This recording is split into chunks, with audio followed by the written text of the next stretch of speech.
Hello and welcome to this lesson on the Industrial Revolution. Today's lesson will be on the influential inventors and their inventions.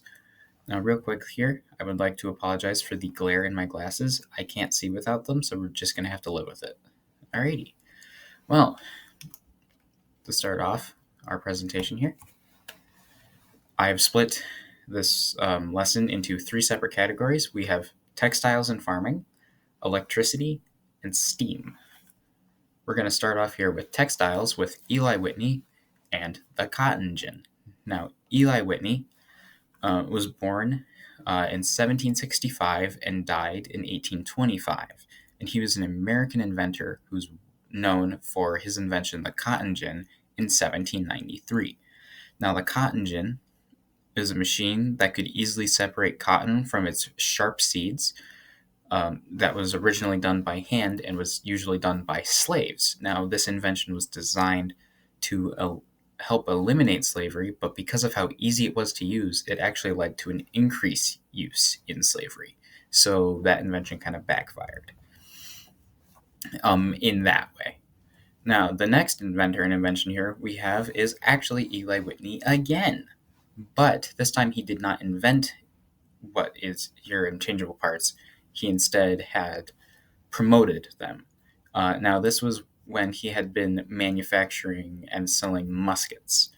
Now, the idea of the interchangeable part is that anybody can make this part and it has certain specifications. So think of nuts and bolts and screws.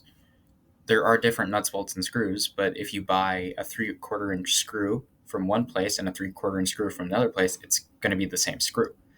Now, the idea for that is for easier manufacturing and easy replacement if something breaks.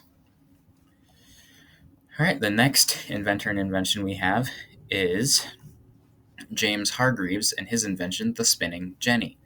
Mr. Hargreaves was born in 1720 and died in 1778, and he was an English weaver and carpenter who created the spinning jenny in 1764. Now, the spinning jenny is, as you can see, this frame with a wheel on it, and the idea is that you can take 8 spools of yarn and easily sew and thread them together to create fabric, or in this case, textiles. Now, this invention has led to various innovations, such as the sewing machine. The next inventor we have is John Deere. Yes, that John Deere. He was a blacksmith in America who was born in 1804 and died in 1886, and he is known for creating the John Deere Company and also the first successful steel plow. Now, originally plows were created using cast iron, and cast iron was not a very effective plow because dirt would stick to it. So John Deere created a steel plow which would glide through the ground, which would cut it way easier and dirt would not stick to it.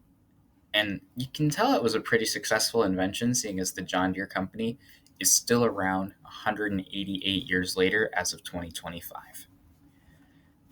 Our next inventor and invention are James Watt and his interpretation of the steam engine. Mr. Watt was a Scottish inventor who was born in 1736 and died in 1819, and he is known, as I said, for his interpretation of the steam engine in 1776. He modified the Newcomen steam engine, which was created in 1712, around 64 years prior. Now, a steam engine has water in it, and it heats up that water, creating steam, and this steam creates pressure in a chamber where a piston is, and this piston is on this shaft. And so this pressure difference would cause the piston to go up and down, which would then rotate the shaft, creating rotational energy.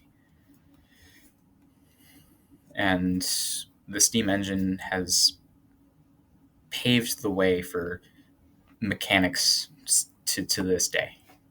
And our last inventor and invention are Richard Trevithick and his invention, the steam train.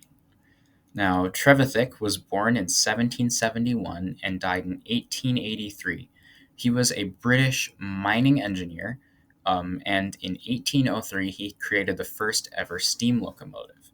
Now, the steam locomotive used an improved version of Watt's steam engine that Trevithick had created that was powerful enough to propel wheels on a track, and he created the train. And as we all know, the train would change transportation around the world. Alrighty, well, this has been my mini lesson on the influential inventors and inventions of the Industrial Revolution. I hope you enjoyed.